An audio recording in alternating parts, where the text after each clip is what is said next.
We know that there are several funnels or pipe-like structure in human beings, but there is something different in case of plant. In plant, there are two specialized tissues that is known as xylem and phloem. By blue color, you can see that it's a xylem, and by orange, it's a phloem. Specifically, we say that only three phylums out of five in plant kingdom consist of the xylem and phloem.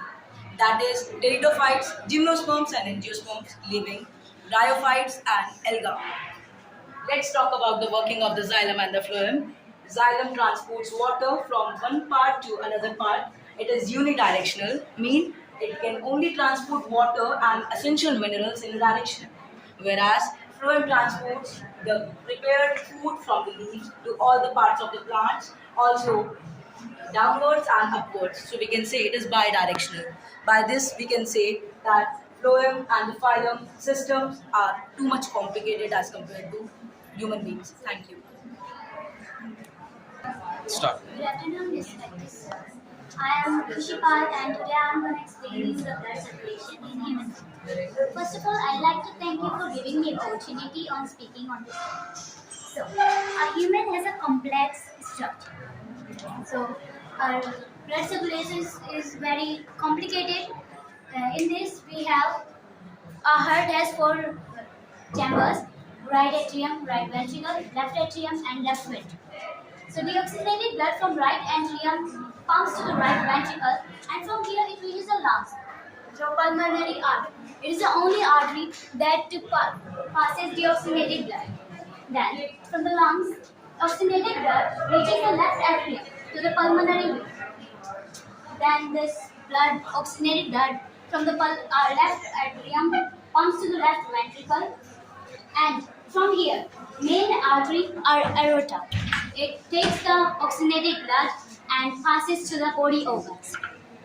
Our blood flows through the arteries and then through the small artery known as arteriole. From there, it reaches capillaries. Capillary is the smallest blood vessel present in a human body. In capillary, RBCs leave the oxygen and takes in carbon dioxide and waste materials. It releases the waste materials, whereas it is needed. What do you mean by RBCs? RBCs are the red blood cells, and they also contains hormones, and due to that, their color is red.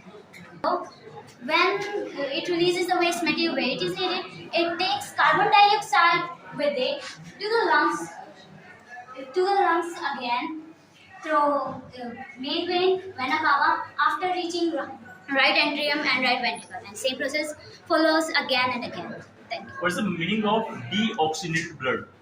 Deoxygenated blood is that blood which contains carbon dioxide in it in place of oxygen. One. Good afternoon, everyone. I am Manish of class 10. Is here to tell about you nuclear power plant. A nuclear power plant is a thermal power station in which heat is a source of a nuclear reactor. As is typical from thermal power station, heat is used to generate steam, which conducts steam turbines, which is connected to a generator and produces electricity. One. Hello everyone, this is a model which we have prepared for the decomposition of biodegradable and non-biodegradable, both type of waste without causing any pollution. For this, we can use any type of raw material which can be combustible material, whether it is garbage, refuse, household waste. It is loaded to a suitable loading platform and loaded into container which can be of either shape, cylindrical or square or any other suitable shape which you like. It is able to accommodate the desired charge of the material. In this, the air is present. So after the loading is completed, the door at the loading end is sealed airtight with the help of vacuum chamber. Just a minute.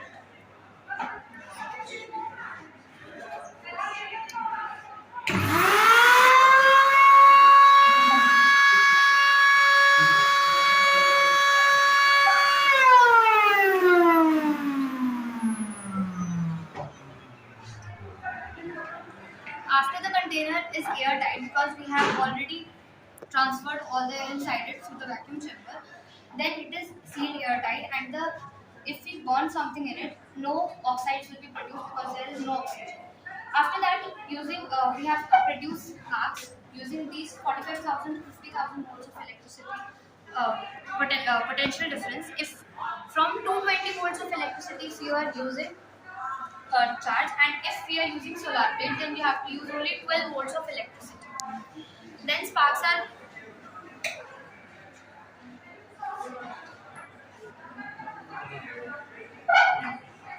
after that the sparks will be produced हाथ में लगा इसके 1.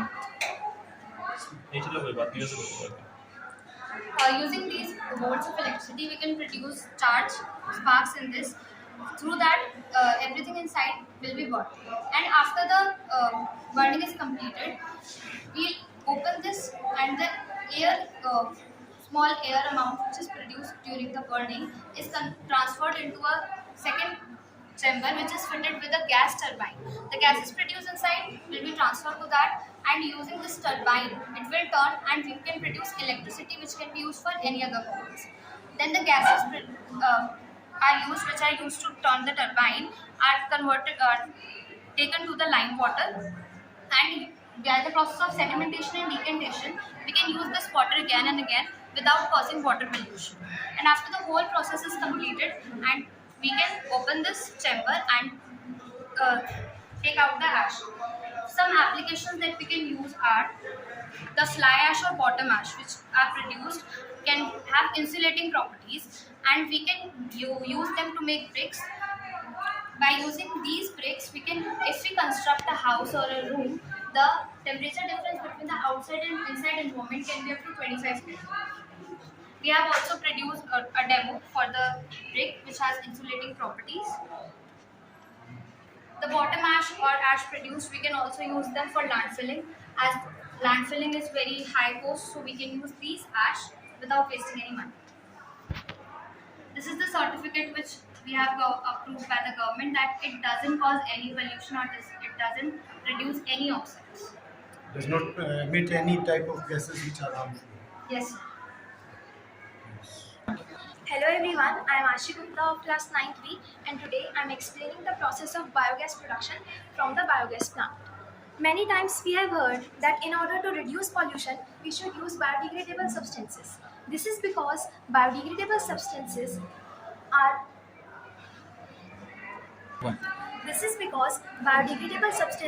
being decomposed by microorganisms, and hence these do not cause pollution. But when these biodegradable substances are decomposed by anaerobic microorganisms, there is the production of methane gas from the biogas plants. The biogas consists of 55 to 60% of methane, and rest is carbon dioxide. For the production of biogas, certain wastes like cattle dung, dry leaves are being mixed with water, and a slurry is prepared in the mixing tank. Through the mixing tank, the slurry is being transferred into the digestive tank where the actual process takes place. Then from the exit pipe, we got biogas, and the spent slurry is taken in the second chamber. So biogas is considered as eco-friendly fuel because it is used in many ways, like fuel as in cooking gas or for the production of electricity. Biogas is an eco-friendly device because it is, it produces biogas, and it also. Can we use this left out for any purpose? Yes, we can use this leftover slurry. It is being used as manure or fertilizer in the for helping the farmer. Hello everyone, myself Sunisha Som. I'm from class 10th B, and today I'm here to tell you about the process of water treatment. Here we have taken water from water resource, and there are several processes that occur during this process. First we go for flocculation or coagulation, where chemicals are added to water. Then from the same, flocculants are made, which is large particles, and then sedimentation. As we all know, some particles are set to bottom when left over for some time. So the dust particles formed during previous processes are occur during this process, and they are set at bottom. So then they are, as we all know, chlorine is a disinfecting agent. So it's go for disinfection where chlorine is added. So all germs are dead and they can be filtered. Good afternoon everyone, I am Anjali I Harukal. of class 9 are representing SD Public School as a team just aside. We are thankful to Mr. Akash Kumar for his withstanding guidance. We are very delighted to present this innovative idea and model of teaching is quite inevitable in the country. This blackboard teaching, however, leads to many unnoticed and unrectified negative effects. Of the set, the negative effects, the foremost includes the hazardous respiratory ailments like allergic rhinitis, lung infection, and skin irritation caused by blonde dust and huge exploitation of limestone in making more and more chalks per year, as there is no way of collecting chalk powder to recycle it. As responsible youth, it is our duty to tackle this problem. As for this, we have constructed this dust-free duster, which will take into consideration all these aspects. Here is our model. Our dust-free duster is easy to handle and moves smoothly on board.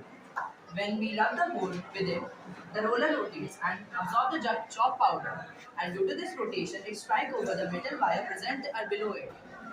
The chalk powder is collected at the bottom and transferred to the storage chamber, from where we can easily recycle it and produce chalks from it. It's have very positive impacts in the use. As we know that the regular duster we use is very Produces dust. is not even so long lasting, and How does it work? Show us.